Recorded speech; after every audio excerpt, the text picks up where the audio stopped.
Okay, is everybody, can you hear me? Yeah. Right, okay. So I don't know what's happened before, obviously, but welcome everybody. And let's find, it's that long since we've done this. Am I going through the agenda as normal, Sue? Karen, you mean? Do you mean Karen, Pauline? Karen, yep, do you know this Yeah. time to tell this? Sorry, Karen. No, I understand that.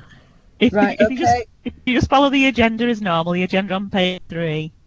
Okay, thank you then. Okay, thank you. you. Any apologies for absence? We have Councillor Peli from Calderdale. Okay. Any members' declarations of interest?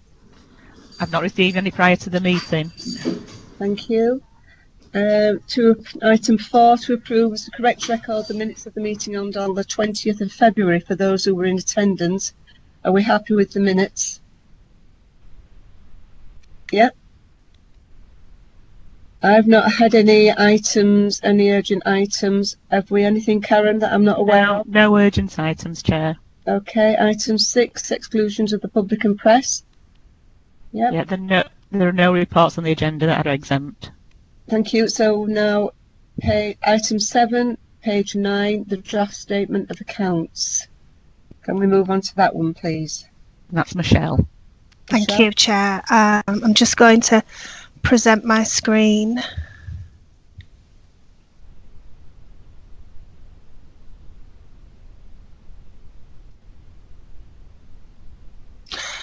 Just to apologise that you've not received a copy of the statement of accounts yet. Unfortunately, they have been delayed, so I'm just going to give a brief update on what the position was, and I will send out a copy of the full statement of accounts after the meeting via email once they've been approved. Thank you. It will be at the next meeting, which I understand is December. I'm not sure that I'm managing to present my slides. Okay. Do you want to give a verbal update? Yeah, I'll just give a verbal update. Yeah. So, income and expenditure. So the gross expenditure was 8.713 million. The gross income was 4.651 million. Interest was 17,000, and funding from the districts remained at the same position as last year at 3.962. I understand that the main item that you're interested in is the deficit, and that was 83,000, which is a better position than what we had previously forecast. That was a shortfall of 170, and that was mainly down to work that was still in the system for the 2 service areas that we took the decision to close. At the end of the financial year, the reserves position changed from 920 last year to 838. The usable reserves was 666, and you'll see at the joint committee meeting how the reserves are going to be allocated for this financial year. The main shift has been in the cash, which was previously below the line at 356. That's now above the line at 786,000, and that's mainly relative to the decision to close the 2 service areas, and we've managed to catch up with all the debtor payments. So there's been a big switch there, shift there. And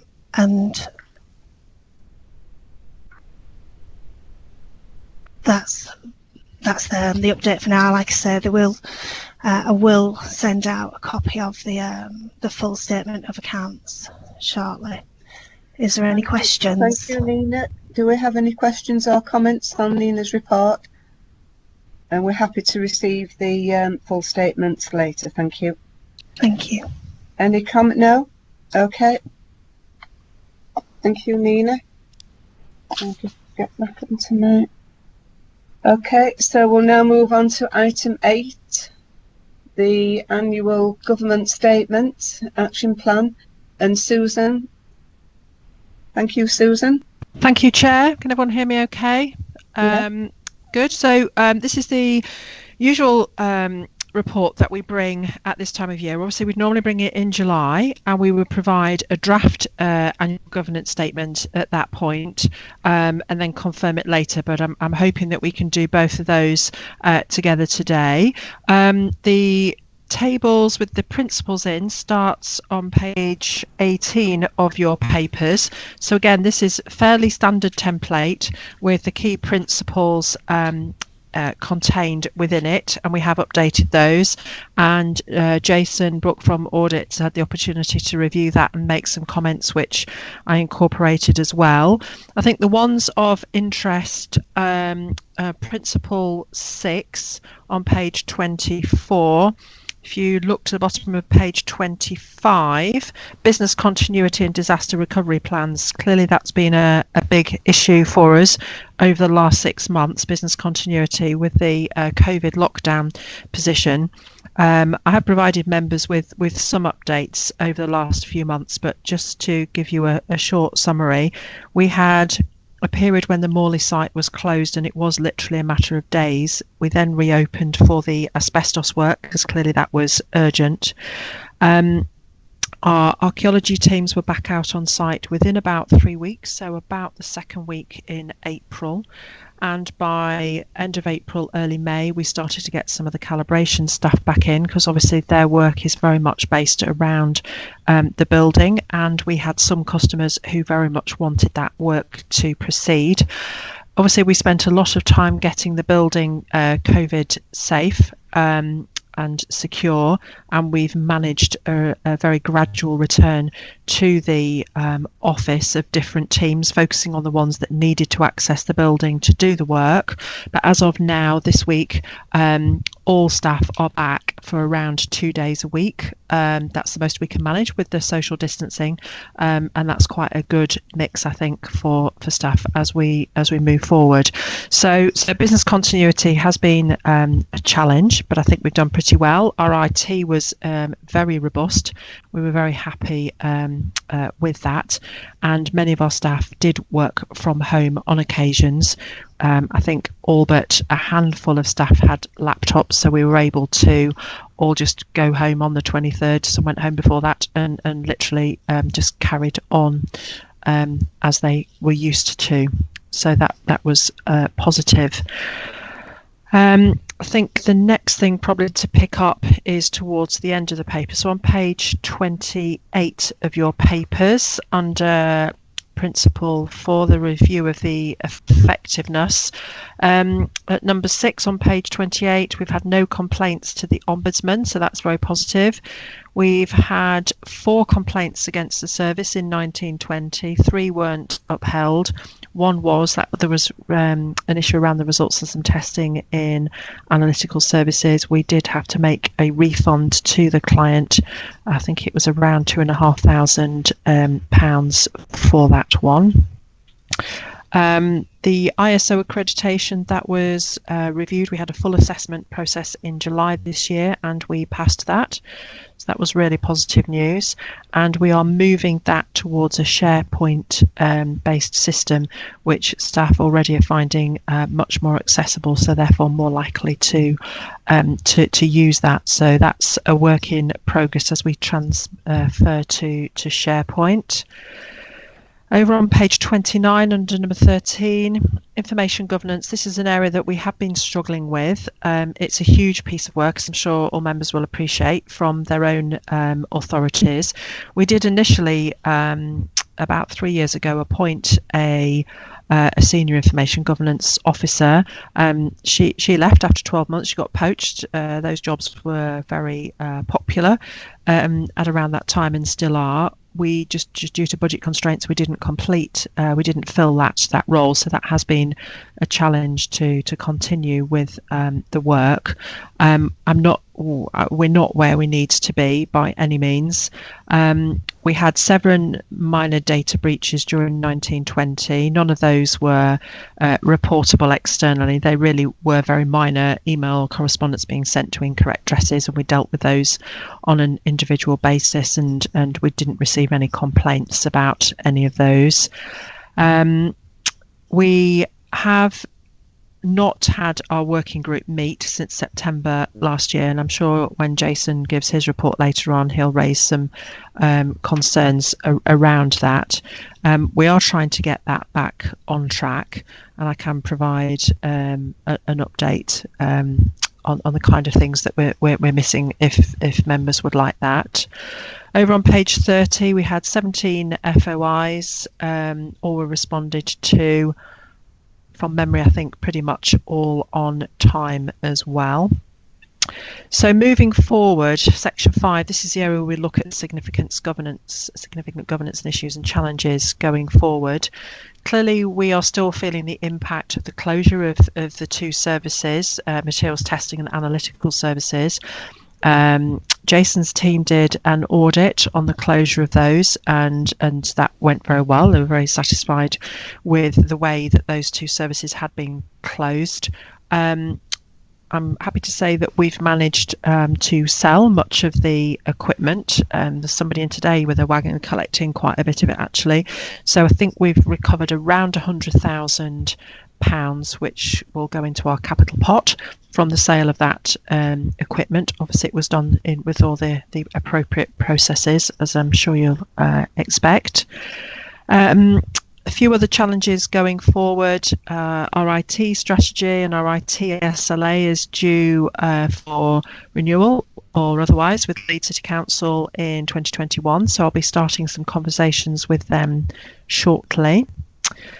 Monthly business reviews, you know, we've been undertaking those for many years now, and the last few months those have become particularly important as we've suffered with the financial impact of COVID. And at each of those monthly business reviews, we have tried to forecast ahead with projections for the financial year, and we'll discuss that in a lot more detail at the Joint Services Committee next week. But as I say, the key areas for us are calibration and archaeology, which both tend to be quite volatile, but I'll discuss that more next week. A 3-year business plan. We were asked by committee to put together a 3-year business plan. That was in early March. Obviously, a lot has happened since that point, and members should get their papers today, I think, for the JSC if they didn't receive them yesterday, and you'll see there is a paper on that about a 3-year business plan. It isn't a 3-year business plan for members to approve, because clearly the financial challenges that we face this year mean that we do need to discuss priorities, and members give some steer on those before we're able to complete that plan. So for now we are working to last year's plan, which is business as usual, hopefully. And then on the last page, on page 32, review of governance and communication, that was also requested by committee. That has been delayed, just obviously because of everything to do with the COVID-19 pandemic. But if you look at the action plan, which starts on page 33, I'll just flick to the very last one there, action 10, as a new action for this year, that to review the governance arrangements. Members wanted me to work with the district legal officers to agree terms of reference and a timetable for that, and that was considered last Friday. I haven't got an update from that yet. I've got a call later this afternoon about that, but we'll report that back to the JSC next week. So on that action plan, again, members will be familiar with that. What we usually do is provide an update in red type to show what's happened since the last meeting. Obviously, we've reviewed dates on those, and you'll see a number of those blocks are in blue, which is where we've had to reschedule timetable for various reasons. And then we've added some new actions on towards the end, in particular around improving the effectiveness, reviewing the effectiveness of the risk management strategy, because that was a new strategy that members agreed last summer. So we need to just keep an eye on that and see if that's working okay. We at action 9, we do need to review and agree the IT provision, and action 10, which we've already discussed, which is reviewing the governance arrangements. And I'm happy to take any questions, Chair. Thank you, Susan, for that. As usual, excellent report, especially in these difficult times. So anybody, any questions or comments for Susan? No, it's funny looking at these blue figures and nobody's speaking. Okay, Susan, so we're happy with that one. So now we'll move on to item 10, West Yorkshire Joint Services Members Handbook and Register, please. Chair, I think you've missed item 9, which is the risk register. I'm sorry. It's all right. Sorry about that. Annual review of risk management framework. Sorry, Susan. Okay, so that's me again. So obviously members asked for an annual review of the risk register, and members did want to see all of the risks, not just the corporate strategic ones. So those are attached. Obviously we review those regularly and have particularly done so over the last few months, as you would imagine. So if I take you to page 41 of your papers, these are the 3 corporate strategic risks. Now there's a big chunk of red on there, and you obviously don't like to see red, none of us do, but unfortunately that's where we're at, and this is around the current financial position.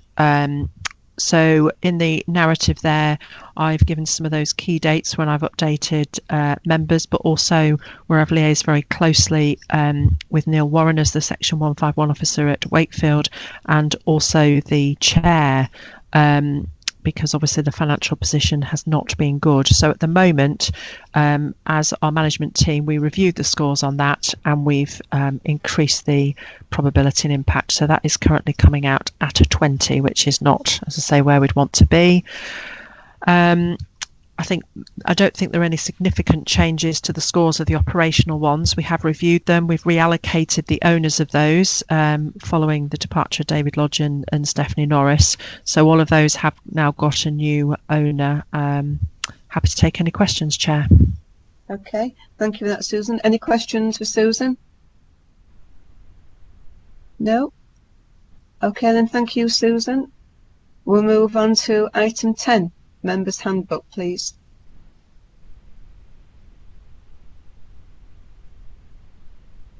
Susan, are you doing the Members Handbook? Sorry, Karen, I thought you were doing it. Sorry. This is the usual, again, it's an annual report with the Members Handbook and Register of Gifts and Hospitality, and there are no declarations of gifts and hospitality. And the Members Handbook, Karen, remember, I don't think we've actually made any changes to it, have we? No, the only changes are the change in membership of the 2 Wakefield members, and obviously the forward plan and the schedule of meetings will be changed if approved by members at the Joint Committee.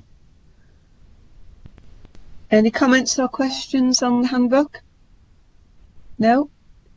Okay then, we'll move, thank you for that, Susan. Karen, we'll move on to item 11, Preliminary Internal Audit Annual Outturn Report, Jason Brook. Are you there, Jason? I am, Chair, thank you. So this agenda item is the Preliminary Internal Audit Annual Outturn Report for 2019-20. I think, first of all, I'd just like to apologise for the fact that not all the scheduled work has been completed and I'm having to report on ongoing work. Based upon that, as set out in paragraph 2.2, my preliminary Head of Audit, Internal Audit opinion is that West Yorkshire Joint Services has got adequate governance processes in place, as demonstrated by its governance framework. However, there are some areas of weakness that expose West Yorkshire Joint Services to unnecessary risk. An example of this would be the lack of progress in implementing the GDPR action plan. Within section 7 of my report, I set out the basis for this opinion, and it also incorporates findings that I've had from the previous 2 years, because we tend to have a rolling 3-year programme. Within the report at section 7, I've provided a detailed summary of the findings for each of the audits, but at a high level, the key points are: 1, I can provide positive assurances around the key financial systems that are in place. Similarly, around the decommissioning arrangements for materials testing and trading standards, as Susan had suggested earlier, really positive assurances around those arrangements, which was good. I would also like to comment that where opportunities for improvement have been identified, we've agreed actions with the relevant officers, along with some timescales for when those will be implemented. Further work still required to progress the outstanding actions from the GDPR audit that was completed last year. I think, just echoing again what Susan's talked about, it will be important for the working group to reconvene as soon as possible and to drive forward the outstanding actions. I would like to state that West Yorkshire Joint Services will become the registered data controller from April 2021, rather than the current arrangements of this being Wakefield Council. So that was one of the high priority recommendations that we have made that has been implemented.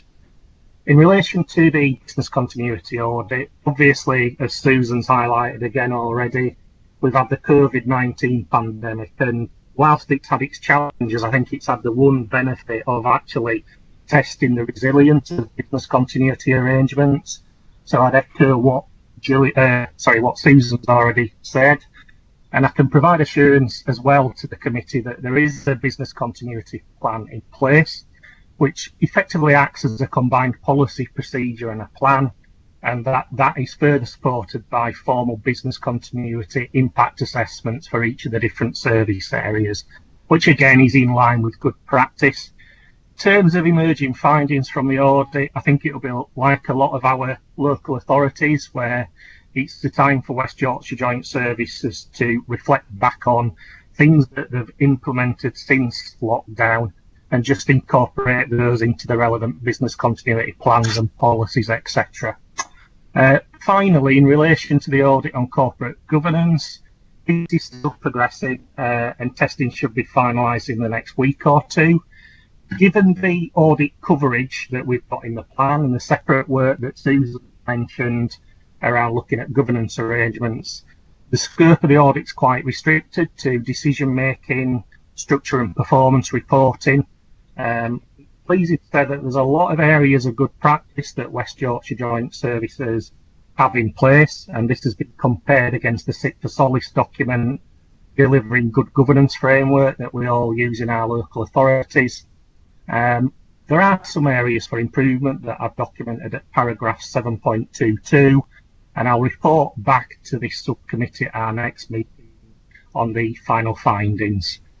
Finally, in terms of the report, at section 8, I've set out our latest quality assurance and improvement programme action plan. I hope this reassures the committee that we've got sound arrangements in place for delivering internal audit at Wakefield Council, and that should hopefully underpin why you should rely upon our work, in that it's based on integrity, it's objective and it's clearly independent of West Yorkshire Joint Services. Key risk for myself at the moment is just resourcing my team. I've got some vacant posts at audit manager and lead auditor level, and they'll really be key to delivering an effective audit function going forward. I'm therefore proposing to make 2 recommendations to the committee. One is that you consider and comment on the internal audit annual assurance opinion, and also if you've got any comments around the action plan around the quality assurance and improvement programme or suggested areas for improvement. Again, I'm happy to take any questions. Thank you, Jason, for that report. As usual, very full. Thank you. Any questions or comments to Jason? No? So we're doing, I think it's a bit difficult really to take it in maybe so much as when we're not seeing each other, but certainly a lot there of good information. So we've no comments to Jason or questions? Okay then, so now Jason again, item 12, draft internal audit plan. Thank you, Chair. So this report obviously relates to the proposed plan for this current financial year. Obviously, normal situation, this would have been agreed in the springtime, but given the current COVID restrictions, obviously this is the earliest that I could put it forward. I won't go through in great detail, so the key points that I would like to make are, as the relevant head of internal audit, I am required to set a risk-based internal audit plan, and this needs to involve consultation with all the key stakeholders, which clearly includes yourselves as the audit subcommittee. In setting the draft plan, I've factored into account the following. So I've had a look at the current risk register that Susan presented to you today. I've considered the objectives of West Yorkshire Joint Services in terms of what's set out in the strategic business plan and the service delivery plan. I've also sought the views of Susan as Director of West Yorkshire Joint Services on behalf of the management team, and I've shared the draft plan prior to this meeting with Neil as Section 151 Officer. And lastly, I've also factored in the outcome of previous internal audit work. Table 1 at page 88, which is in Section 6 of the report, provides a summary of my methodology that I've actually used. And this has then resulted in the proposed plan that you see on page 89. Yeah.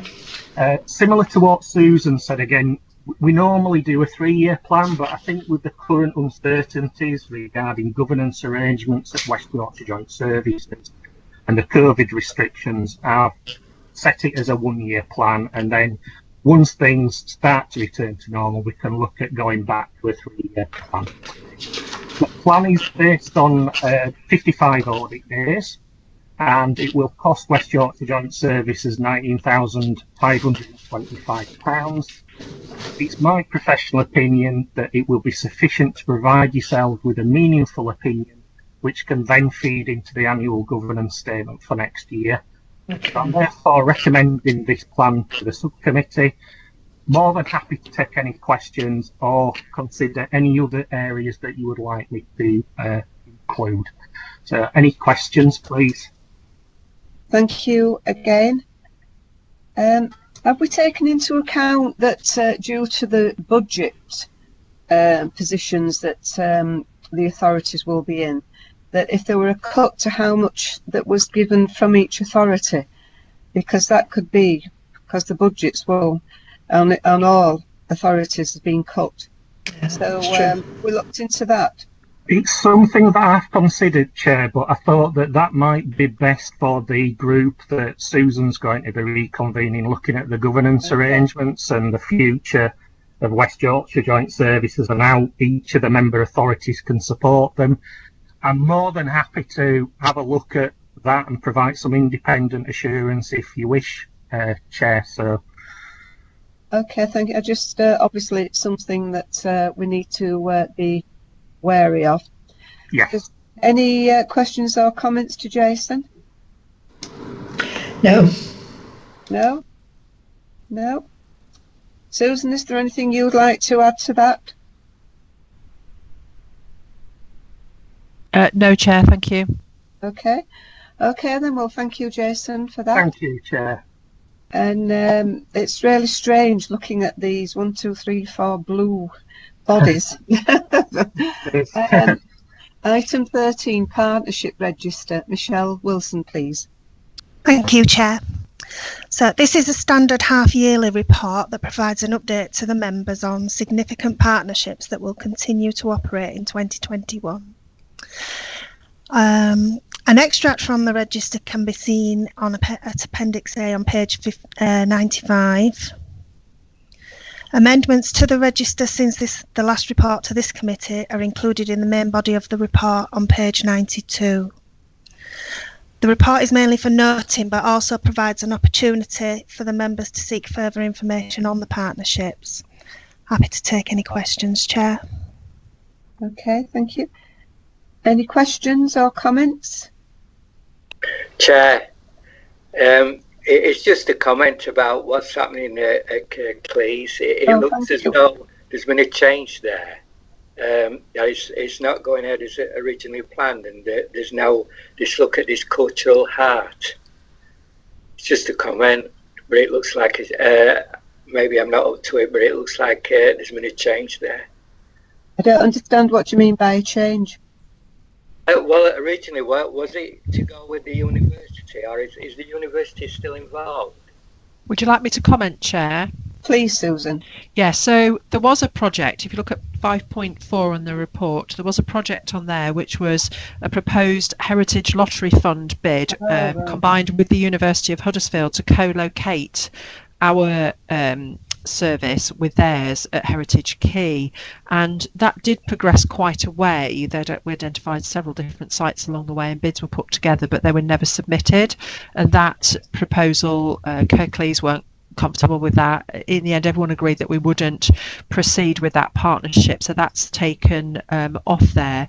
What there is on the register is number 58. Kirklees have identified a cultural heart project, which is for the whole of Kirklees, and I don't know the exact details, but there are discussions ongoing to identify a location for the Kirklees archives to move to, because the current accommodation is substandard. It's the one bit of our jigsaw that's not yet complete, and the National Archives are dissatisfied with the standard of the storage accommodation in Kirklees, and as you know, they have the right to remove the archives or remove the Kirklees' permission to keep those locally if that's not resolved. So that project is ongoing, and it is still ongoing as far as I'm aware. I don't think the current financial challenges have changed that position. So that's identified as a new project at 58. Does that explain it, Councillor Wallace? That's fine, Susan. Yeah. Thank you for that. Yeah, that's fine. I just, last I knew of it, it was working with the lottery fund. So I've just missed any updates. So I'm pleased now that I'm updated on that. Thank you, Chair. Thank you. Well, thank you for raising that issue. Okay, then anybody else, anything they'd like to comment on or no? Okay, then, so I think we're at the end of the, are we?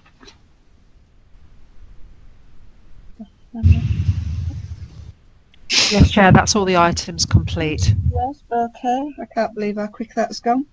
So, well, thank you for everybody to attending, and thank you for IT for the help in getting me into the meeting, and hope everybody takes care. So when will the next meeting be, please, Karen? The next meeting is the 3rd of December, Chair. 3rd of December, crikey. Okay, then, well, if there's nothing on any other business? No? Okay, I'd like to say thank you, and we'll look forward to getting the updates that we haven't got in the papers. Okay then, so thank you everybody, and take care. Thank you, Chair. Thank you. Thank you, Chair.